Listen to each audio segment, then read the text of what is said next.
Alberto Mayol, ¿cómo está usted? Muy buenos días o buenas tardes allá por la golpeada ciudad de Valencia, aunque tú nos aclarabas el jueves pasado que no estás en la parte más castigada. No, claro. Ahora, en términos logísticos, todo se ha vuelto bastante más desquiciado, porque no hay metro, no hay trenes, la mitad de los trenes de cercanía no están funcionando, entonces eh, es un poco más estresante. Y Pero bueno. sí, me imagino. Además, esa imagen de el jefe de gobierno subiéndose a un auto pateado por los manifestantes y el rey, como deben hacer los reyes, aguantando a pie firme, digo, con la reina llorando al lado, me parece que es una de las, a ver, imágenes que uno guarda de las monarquías en su momento. Sí, yo creo que... Bueno, ahora ese fue muy interesante. Apenas ocurrió, vino un flujo donde se empezaba a depositar una crisis para la monarquía. Al principio no fue interpretado tan bien que se hayan quedado. Uh-huh, Después vino una cuidadosa operación comunicacional, muy bien hecha además, uh-huh. que establecía el parangón entonces entre Sánchez huyendo Claro. y los reyes quedándose. Y eso cambió radicalmente las cosas, así se instaló y por tanto, yo lo digo así con respecto a Sánchez, Sánchez, que es muy listo, le pasó algo que los chilenos llamamos pasarse de listo, y se pasó de listo. ¿Ya? Porque se pasó de listo porque fue con los reyes, de puro listo que es, ¿ya? Para que no pasara algo así. Eso pasó, a pesar de los reyes, pasó contra él, contra el gobernador, digamos para decirlo en términos castellanos, chilenos, y contra también contra él. Pero finalmente, entonces cuando ya él vio el problema, se fue. Que normalmente es la jugada polémica, fea, pero que no pasa a la historia que te hayas ido. ¿Ya? Está Claro. bien. Le había llegado un palo, o sea, había un tema de seguridad objetivo, ¿ya? Y entonces se fue. Bueno, pero resulta que terminó siendo un problema y le hizo otra herida más, que ya son varias en este año, a Pedro Sánchez, que yo creo que ya le va quedando menos.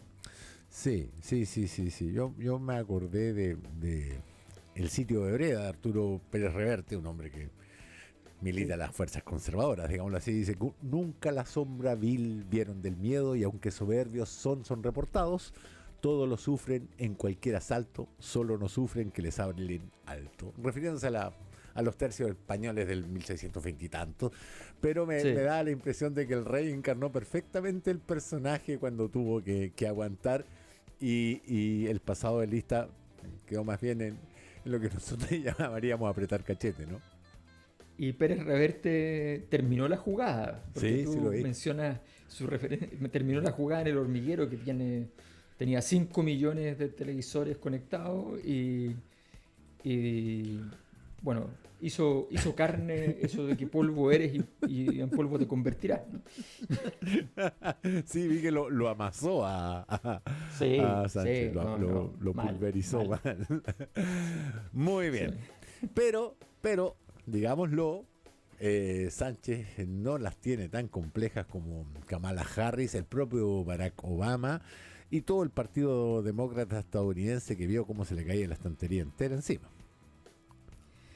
Sí, fíjate. A ver, mira, a mí me parece, siempre digo esta palabra cuando la digo con personajes complejos y históricamente de discutible aporte, eh, pero a mí me parece fascinante lo que está pasando en Estados Unidos. Ujú. Fascinante no significa que sea bueno, fascinante no significa que sea lindo. Ya, fascinante es porque te produce una necesidad de poder entender las complejidades que se están moviendo. Entonces quiero hacerte un pequeño resumen Ujú. de síntomas que están detrás del fenómeno de Trump. Porque Trump, como Ah, todo líder, en realidad es un poco víctima de su época. Aunque les vaya muy bien, siempre el líder estaba llevado por el oleaje de su época. Entonces, lo que tenemos es un repliegue de las lógicas liberales. El liberalismo está dañadísimo y surge voy a usar un término que se empezó a usar académicamente, pero nació en la televisión, o sea, nació en CNN, que es el término de iliberalismo, ¿no? Las dinámicas iliberales. Aquellas cosas que van destruyendo la lógica del liberalismo político, que nacieron fundamentalmente con este liderazgo húngaro que es Viktor Orbán, que es muy importante en todo este proceso. Seguro que es el más importante. Y no es muy conocido, pero es lo más importante, y que tiene estos enfoques muy centrados en la estrategia del propio país y muy, en el caso de Trump, recordemos el America First, fuera, y dejando fuera todo el tema más internacional. Esto además se asociado a la crisis de legitimidad de la globalización política, de la globalización. La globalización, mientras fue económica, generaba distorsiones, pero no problemas de legitimidad. Cuando se intentó la globalización política, que es más difícil porque requiere legitimidad, chocó el tema económico y el político con una ciudadanía que empieza a decir, bueno, pero esto me empieza a dar susto. Y ante eso, la crisis del 2008 fue brutal para generar el pánico frente a la situación. Luego tenemos otro síntoma. Hay una división, ya una escisión, una fractura entre lo que podríamos llamar la izquierda tradicional y la izquierda posmoderna. Incluso podríamos decir, hay una escisión entre la izquierda tradicional, la izquierda más moderna y la posmoderna. O sea, hay tres izquierdas partidas que más o menos no tienen capacidad de lenguaje entre sí, y eso es parte del síntoma y es parte de las ventajas que tiene Trump para poder llegar a gobernar. Y esto se asocia al realineamiento de las clases sociales. Está ocurriendo en Chile, está ocurriendo en Estados Unidos, que la población más pobre está votando a la derecha. Sí. Y la gente más acomodada, no las superélites, pero la gente más acomodada, las clases altas, no muy altas, clases medias altas y altas, votan fundamentalmente hacia la izquierda, apoyando en el fondo las tesis del liberalismo político, cultural, en fin. Entonces, esos elementos, y además debemos asumir, por ejemplo, la perspectiva cultural. Esto ha generado una revolución cultural conservadora, la desconfianza en las instituciones. En todo el mundo se multiplica el cuestionamiento de las instituciones. El cambio de discurso económico, el discurso de Trump, no nos engañemos, claro, es corrosivo para el libre mercado. Proteccionismo. Este tipo, total, y además usa los aranceles para cosas muy diferentes. No solamente para proteger la industria, que es lo clásico, sino que además lo usa como herramienta política. O sea, los convoca cuando quiere. Dice, se enojó con Macron y lo llama por teléfono y le dice, te voy a subir el arancel para los vinos franceses en Estados Unidos. Ay, no, entonces no. Esto lo cuenta él mismo, ¿no? Claro. Entonces lo cuenta él mismo. Usa los aranceles como herramienta política y usa los aranceles en una cosa que es bien interesante, que es como el precio de acceso al mercado más grande del mundo. O sea, le cobra a los países el acceso a su país a través del arancel. Sumemos el debilitamiento del pacto de la OTAN, que es un elemento súper importante, que cambia la geometría política desde la Segunda Guerra. Y esto es muy importante, los últimos dos puntos yo creo que son clave. Uno, que parece insólito, en realidad Trump es el que asume que Estados Unidos es el segundo del mundo y no el primero. Claro. Trump es el que viene a decir, sin decirlo, diciendo lo contrario, de hecho, diciendo, no vamos a entrar en conflicto con China, con Rusia, vamos a asumir la posición que tenemos.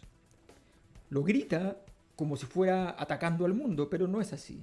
Y en segundo lugar, es la imposición de un pragmatismo brutal a nivel mundial, que es un estilo que él timbra y que genera grandes problemas estratégicos, porque es un pragmatismo táctico que le permite tapar el sol con un dedo, pero que deja el desastre, lo que está pasando a nivel multilateral, lo que está pasando con Occidente, lo que está pasando con lo que va a pasar ahora en Ucrania. O sea, se desarma toda la estantería, pero él juega a lo que es más cómodo en el corto plazo y sin mirar la estrategia general.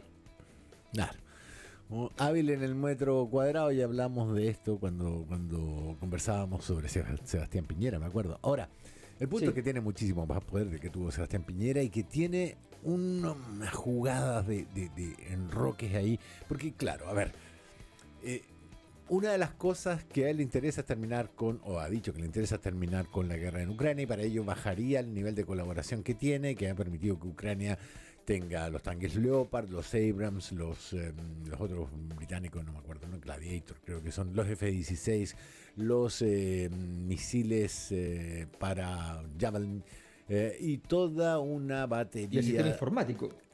Y de drones, todo esto para combatir contra Rusia. Y Rusia ha terminado echando mano a los norcoreanos, que no son gente menor en estos casos. ¿Para qué? Porque si se retira Estados Unidos de esta alianza, deja a Rusia en una muy buena posición hoy día de avance y de desgaste del enemigo. Pero hay que ver qué va a pasar en Medio Oriente con un Benjamín Netanyahu que está que corta las winchas por atacar Irán. Donald detesta a los iraníes. ¿Te acuerdas que votó el proceso de término o sea, el programa nuclear iraní, que de hecho lo retoman después de las sanciones que le impone Trump? Pero ahora Irán no está solo. Irán está en el BRICS, que integran Rusia y China, además de Brasil y otros que India, digamos. Entonces, meterse con Irán es meterse directamente con China y Rusia y favorecer a un polo ahí alrededor de China que tiene mucho poder, uno, de negociación, y mucho para afectar a Europa. Ayer veía en la Deutsche Welle dos analistas diciendo, bueno, si pone estos aranceles, nosotros perdemos 30.000 millones de euros solamente, Alemania, solamente en el costo en aranceles. Pero además, como le va a imponer estas mismas sanciones a China, no podemos venderle tanta materia prima a los chinos, o tantos productos a los chinos, y por tanto vamos a perder el 10% de nuestras exportaciones, lo cual es catastrófico para Europa, que está económicamente ahí estancada, si se quiere, en el último lustro. Claro, lo que pasa es que Trump tiene un problema. Tiene un problema que tiene que resolver problemas de caja. Estados Unidos tiene problemas de dinero importantes. Sí. Es un país con una deuda que, si fuera un país más chico, estaría súper sancionado. Tendría unos análisis de riesgo bastante malos. Entonces, el asunto le es bastante complicado porque necesita ocupar a sus socios como financistas. Como los socios no están en condiciones de financiar, porque además Europa se dio cuenta después del primer Trump que Estados Unidos podía fallarles en la cobertura militar, y entonces empezaron a tener que gastar en armamento. Entonces a Europa se le encareció el sistema radicalmente. Luego las dos guerras generan un escenario complejo porque las dos guerras están asociadas a Europa. Uno es un país europeo y la otra zona es la zona límite de lo que llamaríamos el Imperio Romano Eterno. Es la frontera del Imperio Romano, y que es una zona de referencia también para Europa. Entonces, efectivamente, el escenario para Europa es muy complicado, y el escenario de costos es muy difícil porque efectivamente el mundo los empujó a una posición que parecía cómoda, siendo débil, pero resulta que cuando te vuelves débil, la comodidad dura un rato. Te habían invitado a hacer el hotel, el restaurante, y el museo del mundo, y te pagaban bien por aquello, o la residencia temporal, o la residencia permanente incluso, la zona de habitación, el country club de alto nivel, donde vivir o pasar una temporada, pero resulta que se está pagando el costo de no tener poder. Y ese costo está muy fuerte.